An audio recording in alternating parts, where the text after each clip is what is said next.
pass, cut, and shoot, of spinning layups and quick shots and running, endless running, with an athleticism that found its origin in that Native American time before horses. Navajo learned basketball in Bureau of Indian Affairs boarding schools, but long ago made it their own. A game played by grandparents and parents and children, men and women alike. Play was swift and unrelenting as a monsoon-fed stream. Custom dictated that players help their opponents to their feet.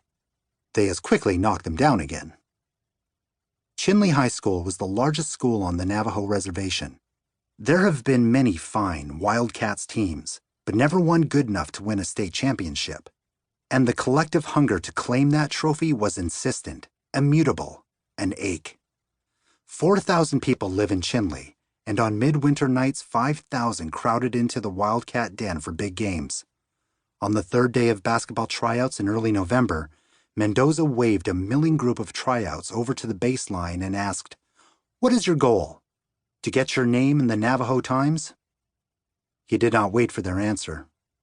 He had bidden goodbye to his wife for 5 months, and he would work every morning, afternoon, and night during the season. He would review game tape until his eyes became red and his vision grew blurry and indistinct. "My goal, our goal," he told the boys, "is to win a state championship." He held up his right hand and the finger with his fat state championship ring. He was the only living coach on the Rez to own one, and let the boys gawk. "I want to get a bigger ring than this." These teenagers were perched on that precarious cliff wall between adolescence and manhood, hand and footholds uncertain. Soon enough they would face a primal decision. Should they leave their land, the largest and grandest Indian nation in the United States, and the Navajo world of sacred peaks and spirits and clans? If they departed, if they entered college in the world of Bilaganas, the whites, could they survive? If they thrived, could they ever truly return? Hey, listen to this. Blunt time.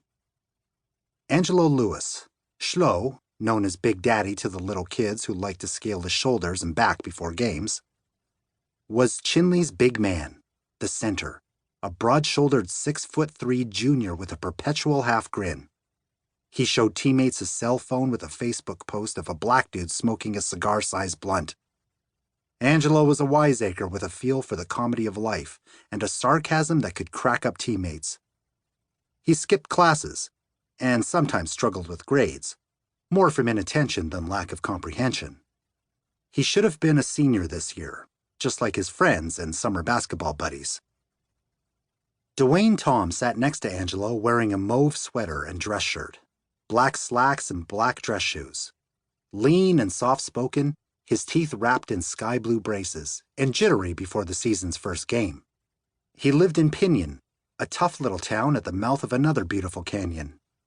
His lack of defense confounded Mendoza nearly as much as his academics pleased his teachers. He took advanced calculus and dreamed of attending college in Phoenix or Flagstaff and becoming an engineer. Teachers and mentors told him to push himself and experience the world. That prospect filled him with delight and fear, like a leap off a canyon boulder into an icy mountain lake. His aunties and cousins and uncles who loved him lobbied him to stay and attend the Navajo Diné College, to remain on the Rez. He smiled easily, and his words revealed few shards of what stirred inside. Josiah Sosi, a senior 5'4" point guard, sat farther back in the bus. He was one of the state's best cross-country runners, with legs and will like cords of steel. Each day in the ink of pre-dawn, he pushed himself out of bed and out on running shoes, and pushed open the creaking door of his mom's trailer. He loped down a rutted road between pens with sheep barely stirring and Rez dogs that growled and yapped and bolted after him. He ran to a low-slung mesa, 8 miles or maybe 10 or 12. Some mornings he startled sleepy antelope and crossed paths with the trickster coyotes. When he saw them, he pulled out his corn pollen pouch and dipped his index finger in and touched the dust to his head and talked softly to the holy people, listening in the wind for their answer. He could be warm and introspective and suspicious and removed. He desired father figures and one